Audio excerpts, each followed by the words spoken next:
আমি যতই বলি ভূত নেই, ওসব স্রেফ গাঁজার কুলকে কেসটা ততই চেঁচাতে থাকে। যেদিন ঘাড় মটকে দেবে সেদিন টের পাবি, বুঝলি? আরে যা যা। একটা চিনে বাদামের খোলা ছাড়াতে ছাড়াতে আমি বললাম, লিখে দে তোর ভূত, আমার কাছে এসেই দেখুক না বাঁচা তোর। আমি নিজেই তার ঘাড় মটকে দেবো। কেসটা চেঁচাতে লাগলো, দেখা যাবে দেখা যাবে। যেদিন আম গাছে এক ঠ্যাং আর দূরের তাল গাছের মাথায় আর একটা ঠ্যাং চাপিয়ে সামনে এসে দাঁড়াবে, সেদিন আর চেয়ে ভ্যা করতে হবে না, বুঝলি? এখন ঘুঘু দেখেছিস, তখন ফাঁদ দেখবি। তুই পাষণ্ড, তুই নাস্তিক। আমি বললাম, হতে পারে, তাই বলে তুই অমন ষাঁড়ের মতো চেঁচাবি এর মানে কি?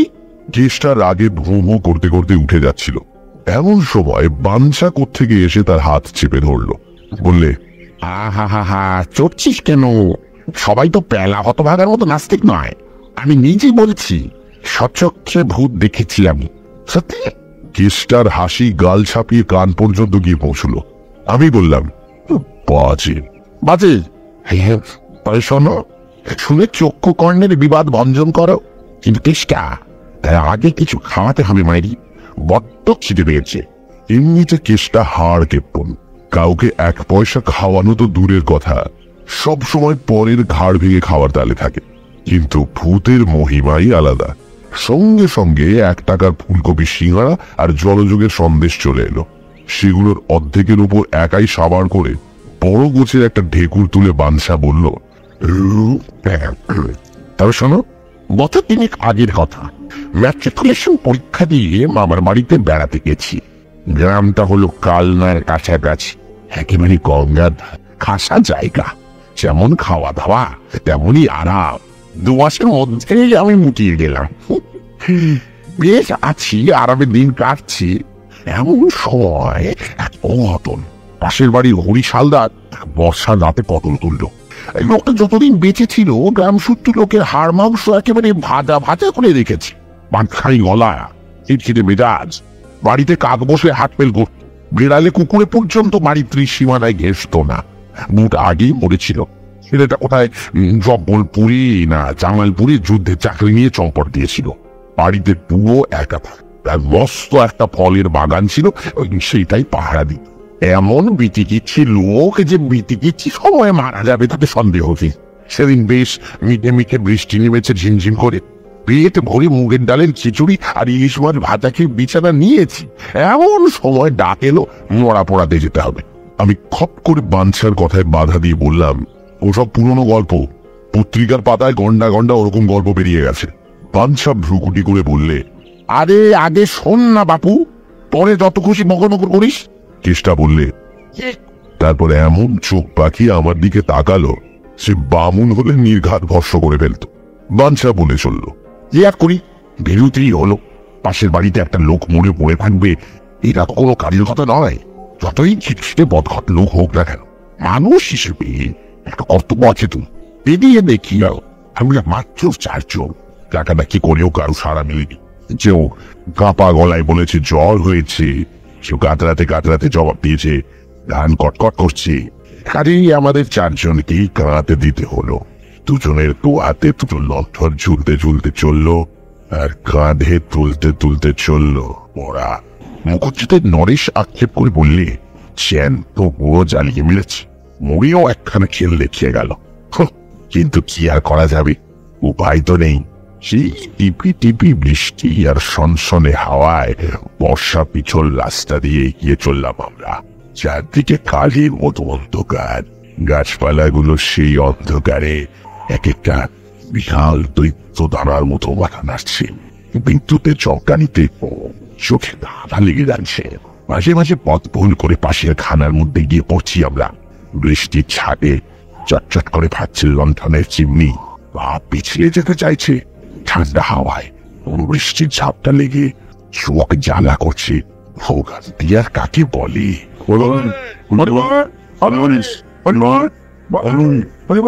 চেঁচাতে চেঁচাতে চললাম চারজনে। কাঁধের ওপর পুরো যেন পরম আনন্দে দোল খাচ্ছি। আমার সন্দেহ হল, এখন হয়তো পড়ার মুখের কাপড় সরালে দেখা যাবে আমাদের চোখটিতে মিটিমিটি হাসছে। হাড় জ্বালানো লোকটা। মনে মনে অভিশাপ করতে করতে আমরা এগিয়ে চললাম। হ্যাঁ, বুঝতে ভুলে গেছি, শুধু আমরা চারজনেই নয়, বড় দুটো পাগড়ি প্রজাও ছিল। তারা তো আর বামনের মরাকে কাঁধ দিতে পারবে না, তাই তারা কুড়ুল কাঁধে আসছিল পেছন পেছন কাঠ কেটে আনবে। সে যাই হোক, শ্মশানে তো পৌঁছনে গেল। শ্মশান ঠিক গায়ের নিচে নয়, বেশ খানিকটা দূরে। আশেপাশে বাড়ি ঘর কিছু নেই, অনেকটা পর্যন্ত এরা মাঠের ভেতরে এলোমেলো বাবলার বন।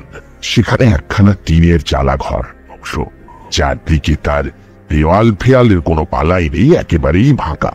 এই যে শ্মশান যাত্রীদের বসবার জায়গা, ঠিক তারই নিচে একটা বাঁধানো সিঁড়ি নেমে গেছে গঙ্গার জলে। মস্ত সিঁড়ি, প্রায় 15 ধাপ।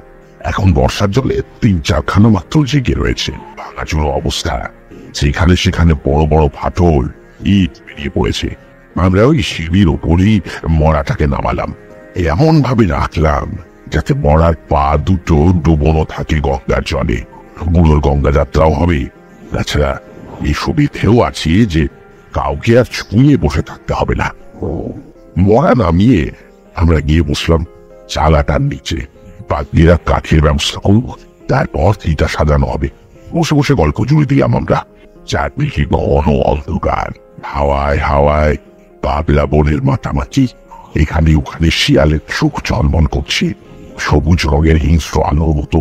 সে চোখের দিকে তাকিয়ে তাকিয়ে কখনো বা ভয় ধরে যাচ্ছিল আমাদের। ভূত নয়তো, লঞ্চন দুটোর গায়ে কালি পড়েছে, অল্প অল্প আলো গিয়ে পড়েছে ঘাটে নামানো মরাটার ওপর। কথার ফাঁকে ফাঁকে মরার দিকে নজর রাখছি আমরা। শিয়াল টিয়ালে এসে টেনে না নেয় সে সম্পর্কে হুঁশিয়ার থাকা দরকার। অতক্ষণ চেপেছে খেয়াল ছিল না, হঠাৎ ভীত স্বরে মরেশ বলে, মরাটা একটু মূল্য না। আমরা বললাম, দেখ চোখের বল। খানিক পরে আমার পটলা বললে, মরাটা সবচেয়ে দূরে নয় উঠেছে। আমাদের ভেতরে সবচেয়ে সাহসী ছিল কানু। সে এমন মুখের ছাতি তেমনই বেপরোয়া। কানু আশ্বাস দিয়ে বললে, ও কিছু না, জলের ঢেউয়ে নড়ে থাকবো, ভিতর ডিম সব চল সেমি, তাই গড়িয়ে পড়ছে নিচে। দাঁড়া, আমি ঘুরে নিয়ে আসি। মরা তখনও নামছে, হাঁটু পর্যন্ত তার নেমে গেছে গঙ্গায়। কানু গিয়ে বাঁশের মাথাটা ধরে ডাম দিলে, কিন্তু সাংঘাতিক আবুর দামকে অস্বীকার করে আরো নিচে নেমে গেল। এবার কানু আকুল হয়েছে, কার বলে উঠল, অমানসিক শক্তি। এর থেকে আমরা চারজন, অন্যদিকে মরা একা।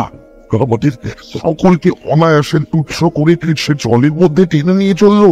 রাজন আমাদের কুমড়ো ছাপিয়ে পেট পর্যন্ত, তারপরে সেদিন সিট পর্যন্ত। তারপর আমরা পরিষ্কার বুঝতে পারছি আর আমাদের আশা নেই। এই মরা আমাদের টেনে নিয়ে চলেছে গঙ্গার অতল জলে। সেখানে স্বচ্ছ একটা ভয়ঙ্কর অবস্থা।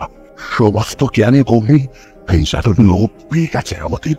একটা ছন্নতার কোরে যেন মরিয়া হয়ে মরার সঙ্গে তাগফ চালিয়ে চলেছি আমরা। অথচ বেশ বুঝতে পারছি আমাদের জয়ের কোনো আশা নেই। এত দেবতার অমানসিক শক্তির কাছে আমাদের সমস্ত চেষ্টাই নিরর্থক।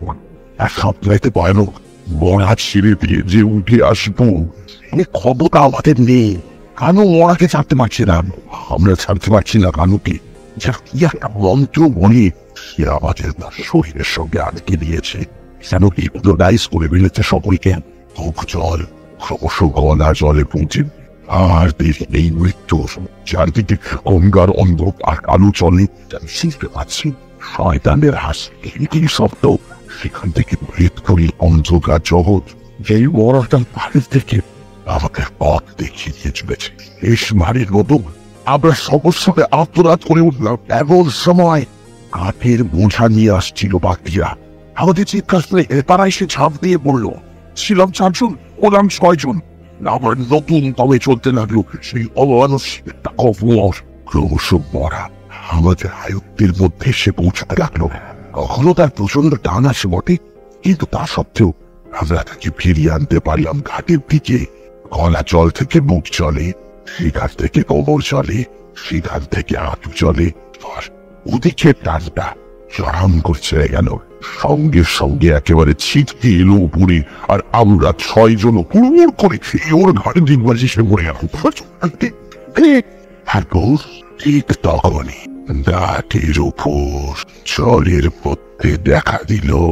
বাঞ্ছা থামলো। আমরা রুদ্ধশ্বাসে শুনে যাচ্ছি এই অতি ভয়ঙ্কর গাই। ধীরে সুস্থে বাচ্চা বলল, আর কি প্রায়